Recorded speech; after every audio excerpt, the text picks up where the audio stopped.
Hello everyone, welcome back to covid society YouTube channel. और आज की वीडियो में हम स्टार्ट करने वाले हैं हमारा नेक्स्ट टॉपिक शेड्यूलिंग एल्गोरिदम का, जो कि है round robin algorithm.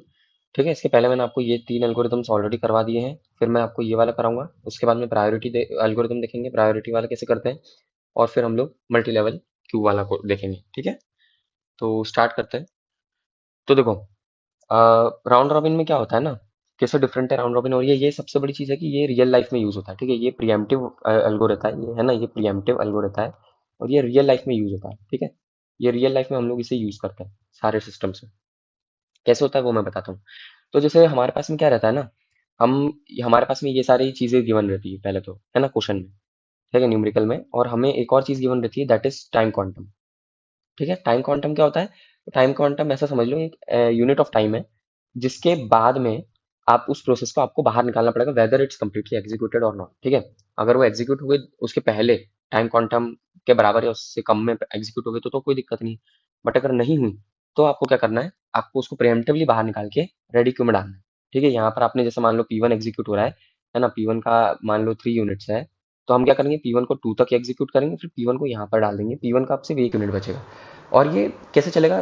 Q wise चलेगा। ठीक है, मतलब पहले P1 है यहाँ पे, फिर P2 है।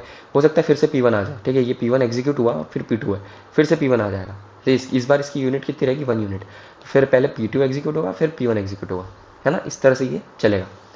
ठीक है, तो ये होता है राउंड रॉबिन। हम इसका न्यूमेरिकल स्टार्ट करते हैं। तो देखो, हमारे पास में 4 प्रोसेस हैं और अराइवल टाइम 0025 ये गिवन है, और ये हमारे सीपीयू बस टाइम और आईओ बस टाइम है। ठीक है, हमें क्या निकालना है? हमें इसका completion time, turn around time और वेटिंग टाइम निकालना है। मैं हर बार की तरह इस बार भी सिर्फ कंप्लीशन टाइम निकालूंगा। आप लोगों को टीएटी निकालना है उन सबका, और उसके बाद में आप लोगों को उसी का मतलब डब्ल्यू और टीएटी निकालने के बाद में आपको एवरेज डब्ल्यू एवरेज टीएटी ये सब निकालना है, और रेस्पॉन्स टाइम निकालना है, और ये सब आप कमेंट सेक्शन में डालना। ठीक है, तो स्टार्ट करते हैं। तो देखो, हमारे पास में सबसे पहले क्या होगा, प्रोसेसेस कौन कौन सी, P1 और P2 दोनों अराइव हो गई एट पॉइंट नंबर 0। ठीक है, P1 और P2 दोनों अराइव हो गई यहाँ पे। अब P1 और P2 में सबसे पहले कौन जाएगा? तो P1 जाएगा, क्योंकि ऑफकोर्स हम सबस्क्रिप्ट वाला लेते हैं। तो P1 को एग्जीक्यूट करा। P1 के अंदर क्या होगा, टाइम क्वांटम कितना रहेगा? 2 यूनिट्स। तो टाइम क्वांटम 2 यूनिट्स है, तो इसका मतलब क्या हुआ कि 2 यूनिट तक P1 चलेगा। ठीक है, यहाँ से निकला, और फिर 2 यूनिट के बाद में जैसे ही कोई तीसरी प्रोसेस आई, तो हम क्या करते हैं इसमें, किस तरह से चलता है राउंड रॉबिन में, कि मान लो 2 यूनिट के बाद में हमारे पास में P1 एक ऑलरेडी एग्जीक्यूटेड प्रोसेस है और P3 भी आ गया। इस केस में क्या करेंगे, हम लोग पहले P3 को रखेंगे। ठीक है, हमेशा P3 पहले रखाएगा, मतलब जो न्यू प्रोसेस है वो पहले आएगी, और फिर जो ओल्ड प्रोसेस है हम उसको रेडी क्यू में डाल देंगे। ठीक है, इस तरह से करना है। तो क्या करा, P1 के अंदर ये एग्जीक्यूट करा, P2 P3 और फिर से P1 आ गया। ठीक है, ये कंप्लीट करने के बाद में हमारे पास में इसकी कितनी यूनिट्स बची है? 1 यूनिट ऑफ टाइम बचा है ना। अब हम नेक्स्ट पे चले, P2 पे चले। P2 क्या है? P2 को एग्जीक्यूट करा, तो P2 अभी करंटली यहाँ पर पहुँचा। P2 के अंदर क्या होगा? तो P2 4 यूनिट ऑफ टाइम तक चलेगा, है ना। और यहाँ पर P2 जो है वो कंप्लीट हो जाएगा। ठीक है, इधर ये अराइव हो चुका है, इधर ये कंप्लीट हो चुका है। अब यहाँ पर क्या होगा, 4 यूनिट्स के बाद में ये फिर से आएगा, मतलब P2 का नेक्स्ट अराइवल टाइम कितना है, तो वो हो जाएगा 4 + 4 दैट इज 8। ठीक है, ये मैंने इस तरह लिख दिया, है ना। तो ये हमारा P2 का आ गया। अब उसी बीच में 4 तक जब आए, तब तक कोई और प्रोसेस आई क्या? नहीं, कोई प्रोसेस नहीं है, P3 तक ही है। तो ठीक है, नेक्स्ट हमारा P3 एग्जीक्यूट हो गया। P3 को लिखा। P3 कब तक एग्जीक्यूट हुआ?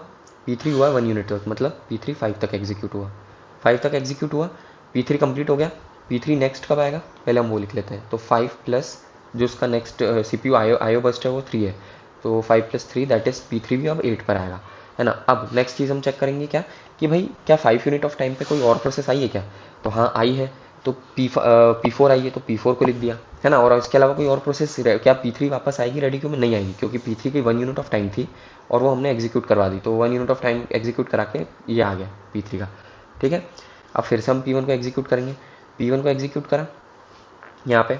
अब P1 का एग्जीक्यूट करा, क्या है उसका 1 यूनिट ऑफ टाइम बचा हुआ है, तो P1 6 तक एग्जीक्यूट हुआ। ठीक है, अब P1 भी गायब हो गया यहाँ से, P1 का भी एंड हो गया, है ना। अब P1 कब आएगा नेक्स्ट? तो P1 देख लेते कब आएगा। P1 जो आएगा वो होगा 6 + 2 दैट इज 8। ठीक है, मतलब सभी जो प्रोसेस हमारी वो 8 पर ही आएगी अब, है ना। मतलब P4 अभी बचा हुआ है, तो ठीक है, अभी 5 तक आ चुका है, P4 उसी बीच में आ चुका है। अब इसको एग्जीक्यूट करते हैं, तो P4 को एग्जीक्यूट करेंगे। P4 के अंदर क्या होगा हमारा, P4 का एग्जीक्यूशन कितना होगा, तो 8 यूनिट्स तक होगा।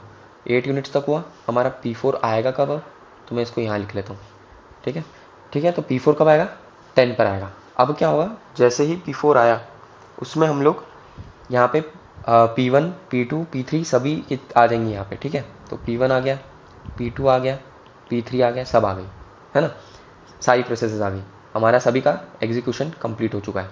ठीक है, अब इसके बाद में फिर से स्टार्ट करेंगे। तो हमारा CPU बर्स्ट कितना है, तो CPU बर्स्ट P1 का कितना है, 2 है। तो हमने फिर से 2 यूनिट्स इसको चलाया, इसको ये हमने 2 यूनिट्स तक चलाया P1 को, ये 10 पर आ गया। 10 पर क्या हुआ, P4 भी आ गया और हमारा P1 एग्जीक्यूट हो चुका है। तो 10 पर P4 भी आ गया और ये एग्जीक्यूट हो गया है। फिर P2 की बारी आई, P2 1 यूनिट पर चलेगा, तो P2 1 यूनिट यानी 11। ठीक है, P3 2 यूनिट्स यानी 13।